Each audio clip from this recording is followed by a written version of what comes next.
चलिए, मैंने इस चैप्टर का पहला सवाल मैंने ख़त्म कर दिया और आज दूसरा क्वेश्चन है। थोड़ा वीडियो लंबा बन जाता है, लेकिन कोशिश करेंगे। स्टार्टिंग है, समझाने में थोड़ा लग जाता है, लेकिन कोशिश करेंगे थोड़ा इसको कम किया जाए।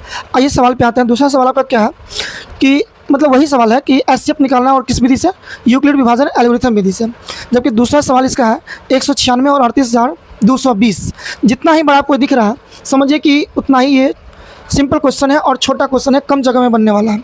चलिए आते हैं। पहले क्वेश्चन में हम लोगों ने देखा, तो हम यहाँ भी देखेंगे। इसको सबसे पहले हल लिख लेंगे। हम यहाँ देखेंगे दोनों में बड़ा कौन है, 196 और 38,220। दोनों में बड़ा कौन है? तो 38,220 बहुत बड़ा है। जो बड़ा होता है उसको हम लोग ए ले लेते हैं, ए का मान 38,220, और जो छोटा होता है वो हमारा होता है बी का मान 196। अब हम लोग कौन सा विधि से महोत्सव बना रहे हैं? यूक्लिड विभाजन एल्गोरिथम विधि। तो हम यहाँ पे लिखेंगे यूक्लिड विभाजन एल्गोरिथम विधि से। क्या फॉर्मूला होता है? ए बराबर बी क्यू प्लस आर। ए बराबर बी क्यू प्लस आर, यानी भाज्य बराबर भाजक गुने भागफल प्लस शेषफल।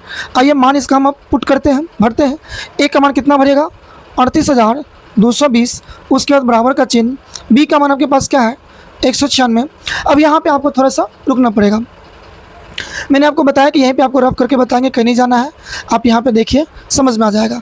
तो हम लोग भाग विधि से भी बगल में बनाते हैं। हालांकि एग्जाम में आपको यही विधि बनाना है, ये विधि नहीं बनाना, ये रफ मैं कर रहा हूँ। तो 196 से आप भाग दीजिए 38,220 में।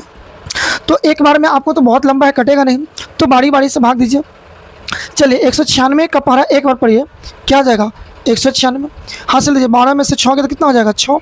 एक दे दिए, 7 बचा, 7 में से 9 नहीं घटेगा, एक हासिल दीजिए। 17, 17 में से 9 गया तो 8, 2, 3 में से 1 दे दिया आपने, तो कितना बचा? 2, 2 में से गया तो 1।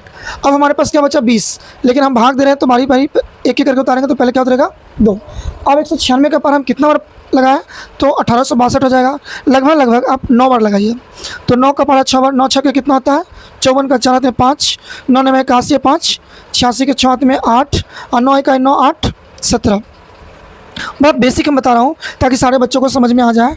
मुझे जल्दी जाना भी नहीं है, मुझे ऐसे बताना है कि बच्चे इसको जल्दी कवर कर लें। अब इसको घटाइए, हासिल दीजिए। 12 में से 4 गया तो 8, एक दे दिया, 5 में से 6 नहीं घटेगा, 15 में से 6 जाएगा तो 9, एक दे दिया, 7 में 7 जाएगा क्रॉस, 1 से जाएगा क्रॉस। अब हमारे पास लास्ट में क्या बचा? 0, डालिए 0। 196 में कितना से गुना करेंगे? 980 आएगा, एकदम लगभग 5 से कीजिए। तो आपको आ जाएगा 5 छक्के 30, 5 9 45, 3 48, और 5 1 5 4 9। घटाइए, लगभग पूरा कट जाएगा आपको। तो आपको यहाँ पर क्यू का मान कितना आ गया? वो 195। तो बी और क्यू के बीच में क्या है? गुना है। तो 196 से मैंने भाग दिया, तो हमारा क्यू कितना आ गया? 195। एक ही बार में पूरा कट गया। और आर का मान सबसे नीचे कितना बचा? 0। यानी आपको एक ही बार में ये आंसर लगभग दे रहा। और मैंने पहले सवाल में बताया कि जब आपका 0 आ जाएगा तो रिजल्ट आपको यहीं पे क्लियर रहता है। तो यहाँ पर लिखेंगे, इसीलिए 196 और 38,220 का एचसीएफ आपका हो जाएगा 196। जो बी के नीचे का मान होता है वो 196, और यहाँ भी आपका ये आंसर हो जाएगा। तो आपको ये मैंने आपको रफ करके बताया है, इसको एग्ज़ाम में आपको नहीं बनाना है, एग्ज़ाम में केवल इसको बताना है। चलिए, समझ में आ गया होगा। धन्यवाद।